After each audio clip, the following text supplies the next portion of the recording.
Welcome back. The new Biden administration budget includes a flat Defense Department top line and increases for most civilian agencies. If historic trends hold, though, almost $24 billion of the money agencies get will go back to the Treasury at the end of the fiscal year. Jeff Arkin's acting director for strategic issues at the Government Accountability Office. Jeff, welcome. Thanks very much for coming on the program. You're looking at canceled appropriations. Who cancels them and why do they get canceled? Thanks for having me here today. A canceled appropriation occurs when Congress provides money to federal agencies through appropriations, appropriation acts, appropriation laws, and they specify not just how much an agency will receive, but also how long they'll have to use that money. So usually how the process works is agencies have 1 year to either spend the money or make commitments to spend the money, to obligate those funds through a contract, for example, that will be fulfilled in years on. Then they generally have 5 years to fulfill those commitments, and at the end of those 5 years, any funds that have gone unused become canceled. You focused on 4 agencies in particular where you discovered most of this money, the canceled money that goes back to the Treasury, is coming from. What are those agencies, and why are those agencies not, not as good, I guess, at getting their money spent? We looked at data from 2009 to 2019, and as you said, there were 4 agencies that accounted for most, about 86% of the canceled appropriations during that time. And those were the Departments of Agriculture, Defense, Health and Human Services, and the Department of the Treasury. Those agencies also had the largest appropriations to start with. So if we look at their rate of cancellation, it's not all that different from the government-wide rate. For example, the Department of Defense had almost half of all the canceled appropriations, but they also had by far the largest amount of appropriations. And so around 1.8% of the Department of Defense appropriations eventually were canceled. That's not that different from the government-wide rate of 1.6%. So it's a lot of it is driven by just the size of those 4 agencies and the amount of money that Congress provides to them. It's logical, the way that you lay it out there, that it's proportional based on the amount of money that agencies get. You found some commonalities among the reasons that agencies wind up giving this money back. What were those? Yeah, there's a few reasons that we found.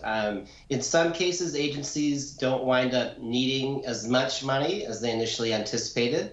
So an example of that, the Department of Agriculture administers the Supplemental Nutrition Assistance Program, which we commonly know as food stamps, and they make estimates about how much money they'll need to cover all of the beneficiaries who would apply for and participate in the program.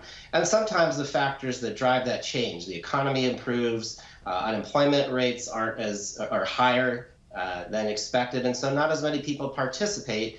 And by result, not as much funding is needed, and ultimately that funding will get canceled and returned to the taxpayers. As I read through your work, Jeff, it strikes me that some of this, at least, as you just described, can be attributed to just the fluidity of the programs that this money is intended to fund. Is that a fair observation on my part? Is a lot of this just the ebb and flow of whatever the service is that the agency is supposed to provide to the citizen? Yeah, I think that's a fair assessment. Sometimes costs are harder to predict than others. So if an agency has most of its costs or most of its spending for personnel, for example, salaries and benefits, that's fairly predictable. An agency knows generally how many people it employs and how much money those people are going to make. And some agencies engage in contracts for goods and services. Those might not be delivered for a number of years. And things can change.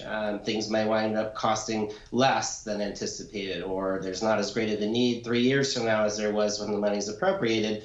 And in those cases, sometimes agencies can redirect funds. Other times they can't, though. And so those funds eventually go canceled. Are there best practices for avoiding cancellation, or does the fluidity that you just described mean that it's bound to happen and there's not much to do about it?